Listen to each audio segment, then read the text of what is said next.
복과 행복이라는 말이 어떤 같은 뜻 같고 같은 의미라고 생각할 수 있겠지만 곰곰이 생각해 보면요. 복과 행복은 다릅니다. 그러면은 복과 행복이 어떻게 다를까? 어떻게 다를까요? 복은 한 글자잖아요. 행복은 두 글자잖아요. 벌써 이 글자 수부터 다릅니다. 여러분 이 복을 한자로 풀이하면요. 하늘에서 내려온 것으로 말미암아 이 복부, 즉 이 배를 말하는 거예요. 복부. 배가 부른 상태입니다. 이게 복자예요. 이 복자는 한자를 풀어두면은 하늘에서 뭔가가 내려와 가지고는 배가 복부, 이 배가 불러버린 상태. 이게 바로 복입니다. 자, 이 배가 부른 상태라고 하는 것은 뭐예요? 넉넉한 상태라고 하는 거죠. 또 아주 편한 상태입니다. 여유가 있는 상태입니다. 자, 여러분 우리가 농경사회에서요. 농경사에서 배가 불렀다라는 말은 무엇을 말할까요? 곡식이 많다는 거죠. 추수를 해가지고 곡식이 많다는 겁니다. 그러니까 굶주리지 않는 겁니다. 굶주리지 않고 넉넉하게 먹을 것이 많다는 거죠. 그러니까 매일 저녁마다 어떻게 먹는 거예요? 배가 부를 정도로 먹는 거죠. 자, 이 곡식이 많다는 것인데 이 곡식이 많은 사람을 우리는 지주라고 얘기합니다. 지주. 농경사에서는요. 지주. 여러분 지주는 곧 부자입니다. 그죠? 땅 부자잖아요. 농경사에서 부자는 뭡니까? 땅이 많은 사람이 부자예요. 땅이 많으면 뭐가 많이 나오는 거예요? 곡식이 많이 나오는 거예요. 그럼 배가 부른 거죠. 부자가 된다는 거죠. 여러분 그렇잖아요. 여러분 우리가 그래서 우리가 일반적으로 복받으라는 말은 결국은 뭐 되라는 말이에요? 부자 되라는 말이에요. 복받으라는 말은 한자로 풀면 너 배가 좀 불러라는 의미예요. 배가 좀 불러라 라는 말이고 그 속뜻은 뭡니까? 부자 되라는 거예요. 부자 되라. 저 사람 참 배부른 소리 하고 있네. 저 사람 참 복받은 사람이다. 이렇게 말할 때 우리가 어떤 경우에 이런 표현들을 사용합니까? 부자일 때, 넉넉할 때 이런 표현을 씁니다. 여러분 없는 사람, 가난한 사람한테 참 저 사람 배부른 사람이네 이렇게 표현 안 하잖아요. 굶주린 사람이라고 표현하지 배부른 사람이라고 표현하지 않습니다. 여러분 우리가 그림을 그려도 보면요. 이 부자에 관한 어떤 그런 그 부자의 이미지를 나타내는 그림을 그릴 때 보통 배가 어때요? 나와 있잖아요. 배가 이렇게 나와 있잖아요. 그러니까 배가 나와 있다고 하는 것은 뱃속에 뭐가 들어있다는 거예요? 복이 들어있다는 거예요. 복이. 복이 들어가 가지고 배가 나온 겁니다. 그래서 부자는 복부비만 어떤 이게 하늘에서 내려온 복으로 말미암아 배가 부른 겁니다. 그게 복이에요. 그러면 자 이렇게 배가 나오면 그러면 이렇게 복을 받으면 행복할까? 부자가 되면 행복할까? 성공하면 행복할까? 아닙니다. 여러분 복 받고 자살하는 사람도 많습니다. 그렇잖아요? 복 받았음에도 불구하고 불행하다고 생각하는 사람들도 참 많습니다. 배는 불렀는데 마음이 굶주려 있는 부자들도 참 많이 있어요.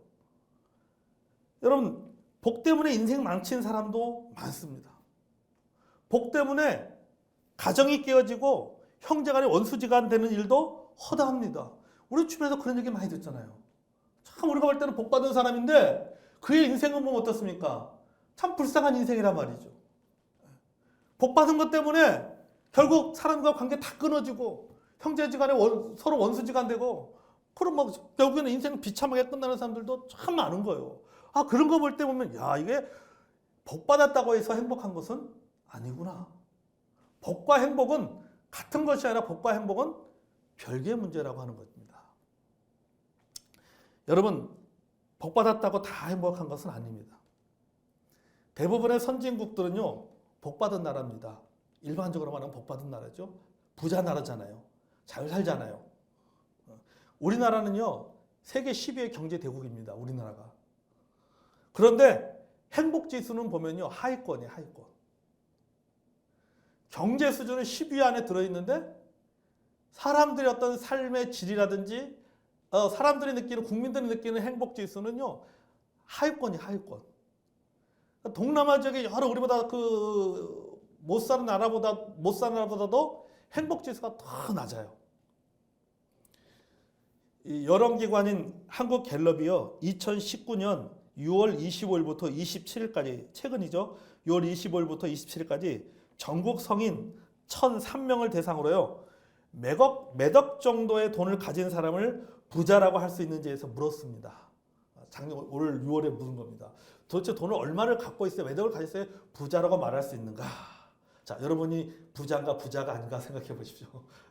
자, 그 결과 이게 조사가 나왔는데 뭐냐면요, 현재 한국인이 생각하는 부자의 자산 규모는 평균 24억이에요. 평균 24억이에요. 24억에 있으신 분이 있는지 모르겠네요. 24억이에요, 24억. 지금 2019년에 한국인들이 생각하는 부자의 기준은 자산이 24억이 돼야 되는 거예요. 또 이런 질문을 했습니다. 부자가 보통 사람보다 더 행복하다고 보는지, 더 불행하다고 보는지, 혹은 비슷하다고 보는지를 물었습니다. 그러니까 부자가 보통 사람은 더 행복한지, 아니면 더 불행하든지, 아니면은 뭐 보통 사람과 비슷하다라고 생각하는지, 그 질문하면 어떻게 생각하느냐라는 질문인데, 그 결과라 부자가 더 행복하다는 통계가 30%가 나왔습니다. 더 불행하다고 생각하는 사람들은 12%, 보통 사람과 비슷하다라는 프로테지가 45%가 나왔습니다. 그리고 13%는 의견을 유보했습니다. 쉽게 말하면 잘 모르겠다라고 얘기한 거죠. 이런 통계를 보면요, 부자가 되는 것, 즉 복을 받았다고 해서 다른 사람들에 비해서 더 행복하다고 느끼는 것은 아니다라고 하는 거죠. 그러니까 부자라고 해서 보통 사람보다 더 행복한 것은 아니다라고 하는 거예요. 그러니까 뭐 복과 행복은 절대적 관계가 아니다라고 하는 겁니다. 아멘. 좋은 집이나 좋은 침대, 이거 복이잖아요. 좋은 집에 살고 좋은 침대에서 자는 것, 이거 얼마나 큰 복입니까? 그렇지만은 그 집에 웃음이 넘쳐나는 것은요, 이건 행복의 문제예요. 좋은 집에 사는 것은 복의 문제지만은 그 좋은 집에 삶에도 불구하고 그 좋은 집에서 서로 다툰다면은 그 집은 복 있는 집은 있을지 모르겠지만은 무슨 집은 아니에요. 행복한 집은 아니에요. 불행한 집인 거, 불행한 집. 아무리 좋은 집을 가지고 있고 좋은 침대를 가졌다 할지라도 그 침대에서 단잠을 자는 것은요, 별개 문제입니다. 그러니까 집이 좋은가 나쁜가가 문제가 아니에요. 침대가 좋으냐 나쁘냐가 문제가 아니에요.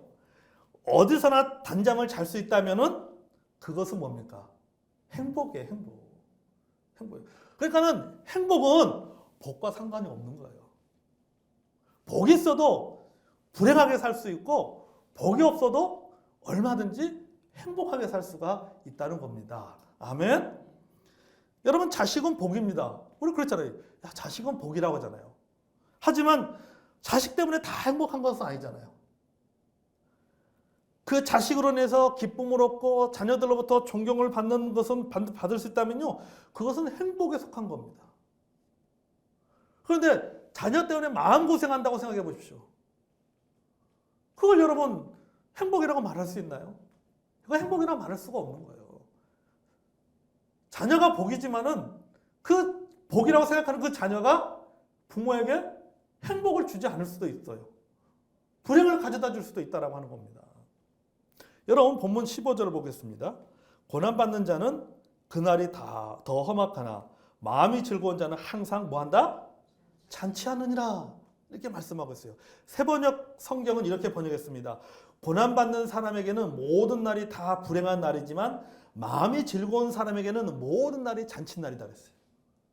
우리 성도님들에게 모든 날이 잔치날이 되시기 바랍니다. 아멘. 여러분, 잔치날이 얼마나 좋은 날이에요. 기쁜 날입니다. 행복한 날이에요.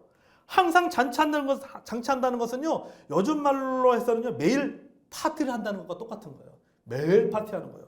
매일같이 즐거운 파티가 이어집니다.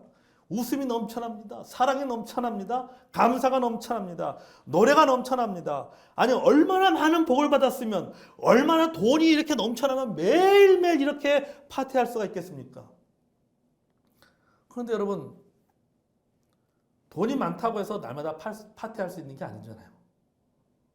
돈은 많지만 날마다 파티할 수 있는 충분한 돈을 가지고 있지만, 충분한 복을 받았지만은 그 복을 받는 당사자가 마음이 슬프고 상처가 있고 우울하고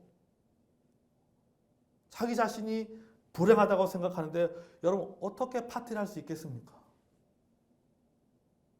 할 수가 없지요. 파티할 수 있는 능력이 돼도 매일매일 잔치를 못합니다. 1년 365일만 잔치 못할 거예요. 여러분, 파티는 돈의 문제가 아니라 무엇의 문제입니까? 마음의 문제입니다. 아멘? 마음의 문제예요.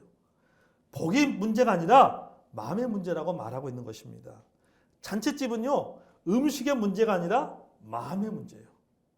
마음이 즐거운 자는 항상 잔치하는 것과 같은 상태라고 하는 거죠.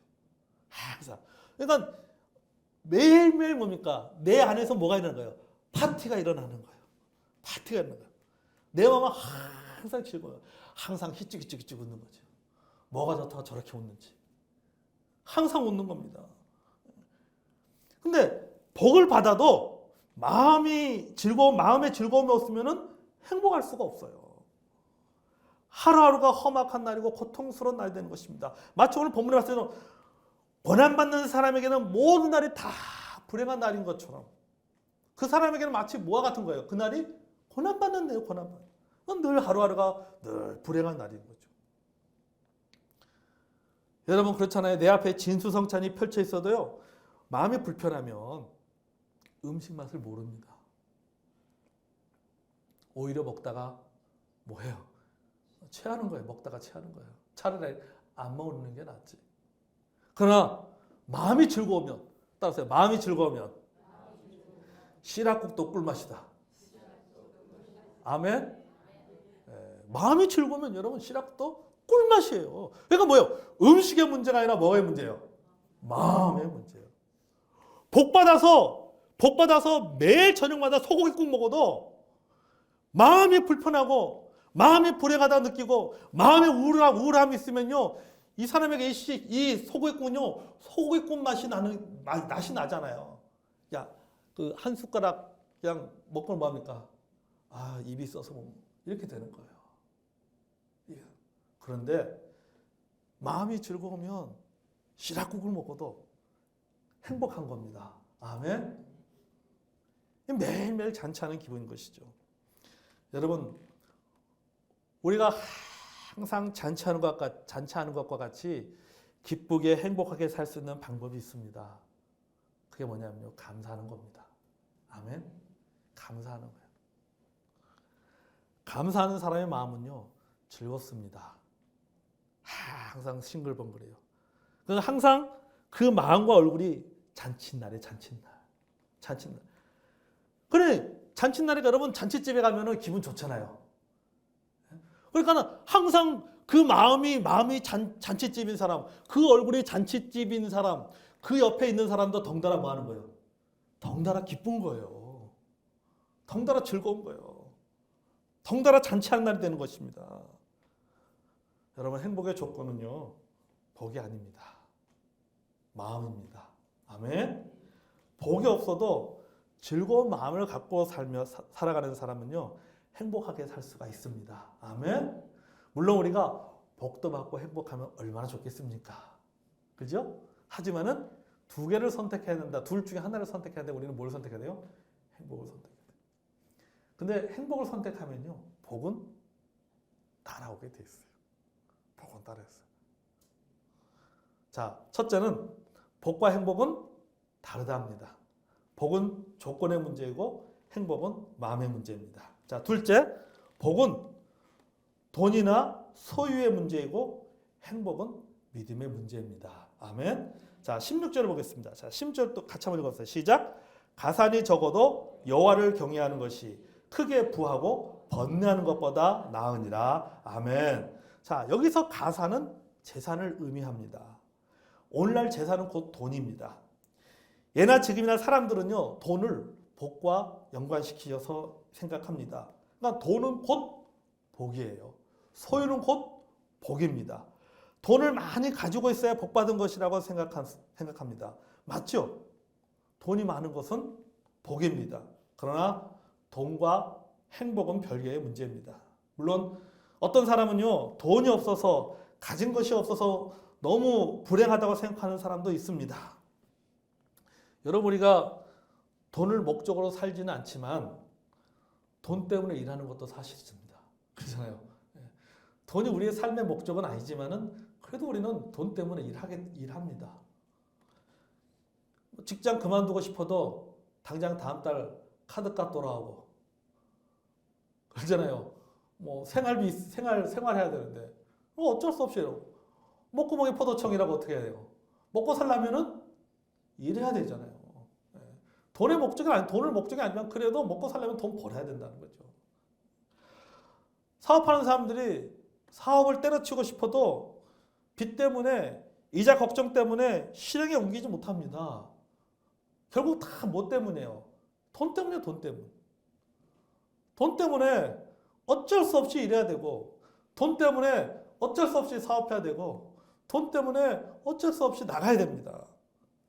자, 그런데 돈이 있으면 이 모든 문제를 다 해결할 수가 있습니다.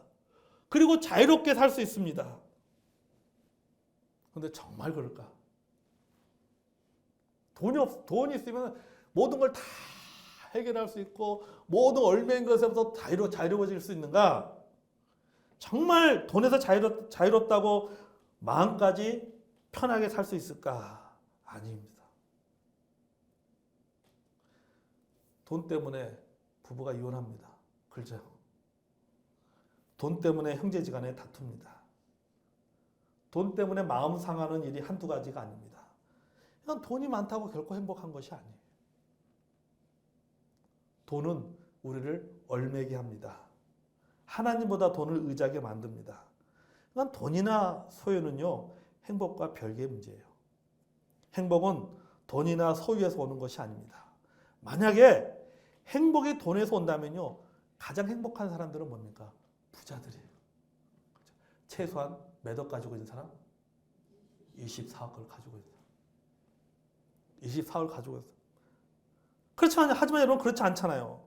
여러분 행복하지 못한 부자들이 훨씬 많습니다. 물론 돈이 없어가지고 돈이 없어도 행복하지 못한 사람들 참 많이 있어요.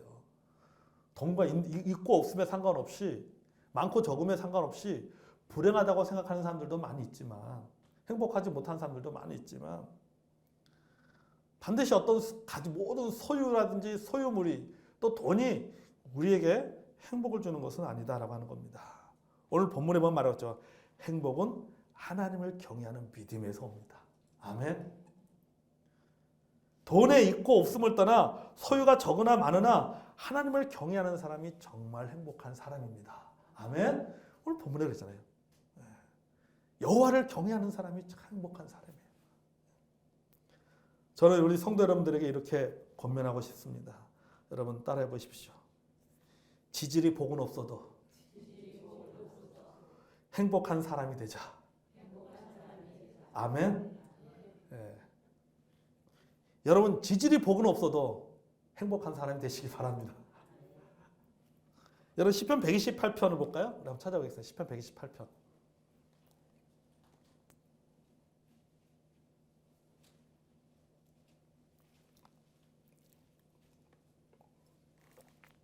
자, 시편 128편은요. 1절에 그렇게 말했죠.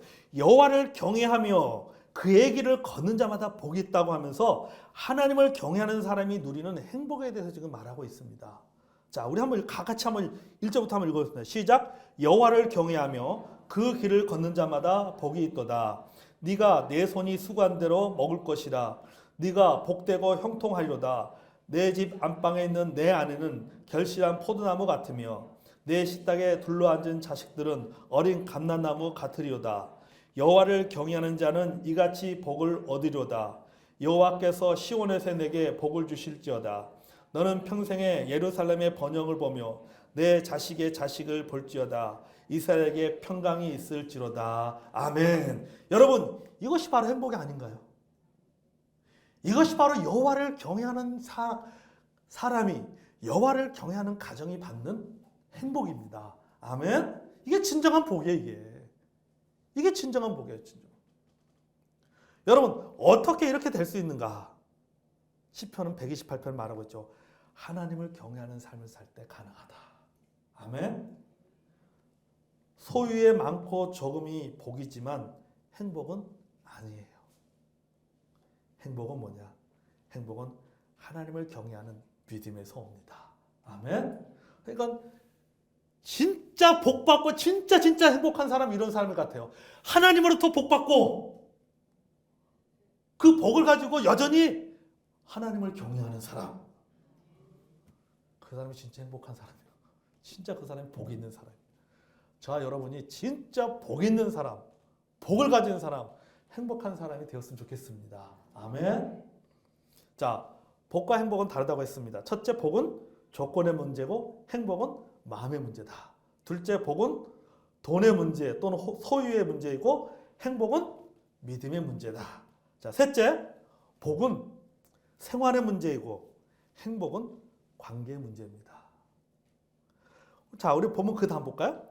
자, 채소를 먹으면 시작. 채소를 먹으며 서로 사랑하는 것이 살찐 소를 먹으며 서로 미워하는 것보다 나으니라. 아멘. 자, 여기 보니까요, 채소와 살찐 소가 나옵니다. 채소와 살찐 소. 채소를 먹는 사람과 살찐 소를 먹는 사람 중에 누가 부자일까요? 네? 소를 먹는 사람이 있죠. 채소를 먹는 사람이 부자가 아니라 소를 먹는 사람이 부자죠. 소를 먹는 사람이. 지금은 몰래 지금 채식주의자니까 채식 아마 채소를 샐러드를 먹는 사람이 부자일 수 있어요. 삼겹살 먹는 사람보다 고고하게 샐러드 먹는 사람이 부자일 수 있겠지만 옛날에 우리 옛날의 시각으로 보면요, 채소를 먹는 사람보다는 살찐 소를 먹는 사람이 부자입니다.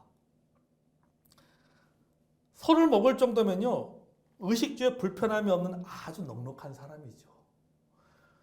여러분, 농경사에서 소는요, 어떤 역할을 합니까? 굉장히 중요합니다. 이건 목숨과 같은 거잖아요. 소가 없으면 농사를 누가 지어? 그러잖아요. 소가 얼마나 필요합니까? 근데 소를 잡아먹을 정도가 된다라고 하면 뭡니까? 굉장히 소가 이게 한두 마리가 아니라는 거죠. 그러니까 쉽게 말하면 부자라는 거예요, 부자. 넉넉하다는 겁니다. 그러니까 소를 먹을 정도면 의식주에 불편함이 없는 아주 넉넉한 사람입니다. 그런데 그 사람만 그런 것이 아니에요. 그 주변이 다 그 정도의 수준들이에요. 서로 간의 필요에 따라 소를 나눠 먹습니다. 서로 같이 나눠 먹을 정도로 서로 간의 보통 사이가 아니에요. 그런데 재밌잖아요. 살찐 소를 먹으며 서로 뭐 한다? 미워한대요. 살찐 소를 먹으면서 서로 미워한대요. 그러니까 뭐야, 이게 관계는 뭡니까? 같이 함께 있지만은 함께 어울리지만은 함께 생활하지만은 함께 동행하지만은 관계는 서로 간에 미워하는 관계라는 거죠. 미워하는 관계. 아주 쉽게 말해서 이런 거죠. 적과의 동침이라는 거죠. 적과의 동침, 적과의 동침. 서로 미워하는 거죠. 좋은 음식을 먹으면서 서로 미워합니다. 겉과 속이 다른 거예요. 겉과 속이. 그런데 다른 한쪽은 채소를 먹으면서도 뭐 한다는 거예요? 서로 사랑하는 관계예요. 채소를 먹으며 서로 사랑한다 그러잖아요. 여러분, 채소가 먹을 게 뭐가 있겠어요? 채소 먹는다고 얼마나 배부르겠습니까? 여러분, 채소 먹으면서 배부르던가요? 배가 안 부르잖아요. 뭐 배부른 것 같지만 돌아서면 배고프잖아요. 그러니까 굉장히 이 삶이 척박하다는 거예요. 삶이 굉장히 빈곤한 삶을 살고 있는 거예요. 한쪽 채소를 먹는 사람들은 빈곤한 삶을 살고 있는 거고, 살찐 소를 먹는 사람들은 아주 굉장히 여유 있는 삶을 살고 있는 거죠. 자, 채소와 살찐소를 비교해 보겠습니다. 채소가 복입니까? 살찐소가 복입니까? 살찐소가 복이죠. 채소에 비해서 살찐소가 복입니다. 그런데 행복하지는 않습니다. 행복하지는 않아요. 잠언 17장 1절에 보면요. 마른 떡 한 조각만 있고도 화목하는 것이 제육이 집에 가득하고도 다투는 것보다 낫다고 했어요. 뭘 말하는 거예요? 음식의 문제가 아니다. 음식의 문제가 아니다. 화목하고 사랑하면 이것이 잔치예요. 이게 행복이에요. 아무리 좋은 집에 살아도요. 날마다 여러분 집에서만 들어가면 맨날 집안에 가족끼리 서로 다투고 큰 소리 나오가면요. 집에 들어가고 싶은 마음이 나겠어요. 집에 들어가려면 죽을 맛이지. 그냥 단칸방에 살아도 가족끼리 서로 웃고 서로 우애하고 그래야지 여러분 집에 들어갈 맛 나지 않겠습니까? 그러잖아요. 그래 잠도 잘 자지. 서로 방 한 5칸, 6칸 있는 집에서 서로 거실에서 한바탕 하고 각자 방으로 다 뿔뿔해서 문 다 닫고 그래 잔다고 해서 잠이 오겠습니까? 잠이 안 오지. 그냥 단판간에 서로 새우잠을 자도 여러분 서로 화목하면은 마음이 어떻게 이 단잠을 자는 거예요. 그렇죠? 그냥 코 고는 소리가 자장가로 들리는 거예요. 여러분 살찐소를 먹는 사람은 겉으로 보기에는요 복 있는 사람처럼 보이지만 실제는 불행한 사람이에요. 누군가를 미워하고 또 누군가에게 자신이 미움의 대상이 되고 있는 겁니다. 채소를 먹는 사람은 겉으로 보기에는 복 없는 사람처럼 보여요. 그 복도 지지직 없는 사람처럼 보입니다. 하지만 실제는 뭡니까? 굉장히 행복한 사람이에요. 왜요? 다른 사람을 사랑하는 사람이고 다른 누군가로부터 사랑을 받는 사람이에요. 얼마나 행복한 사람입니까? 여러분 우리 주변에 채소를 먹고 살면서도 서로 사랑하는 가정들이 얼마나 많습니까? 그런가 하면 살찐소를 조금 더 먹으려고 미워하고 다투고 법정 소송을 벌이고 형제간에 원수처럼 사는 사람들도 얼마나 많습니까? 불행한 사람들이죠. 여러분 복 있는 사람도 좋지만 먼저 행복한 사람이 되시기를 바랍니다. 아멘. 그럴 때 진짜 복이 됩니다. 그럴 때 진짜 복이 되는 거예요. 그럴 때 육신의 배만 부른 것이 아니라 마음의 배도 부르게 되는 줄로 믿습니다. 아멘. 자, 여러분 말씀을 정리합니다. 자, 오늘은 여러분과 말씀을 나눴습니다. 자, 복과 행복은 다르다. 복과 행복은 다르다. 첫째, 복은 조건의 문제고 행복은 마음의 문제다. 둘째, 복은 돈이나 소유이고 행복은 믿음의 문제이다. 복은 생활이나 공존의 문제이고 행복은 관계의 문제이다. 여러분, 복 있는 사람 이전에 행복한 사람이 되시기를 바랍니다. 하나님, 제게 복을 주십시오. 기도하십시오. 그 앞전에 그런 기도, 하나님, 행복한 사람이 먼저 되게 해주세요. 하나님, 행복한 사람이 되게 해주세요. 여러분, 행복한 사람이 하나님 복을 누릴 때 그 복이 더 행복하게 만드는 겁니다. 그 복으로 하면 더 행복해지는 거예요. 여러분, 복 있는 사람이 되시기 바랍니다. 우리가 그래야지 복된 인생, 행복한 인생을 살 수가 있습니다.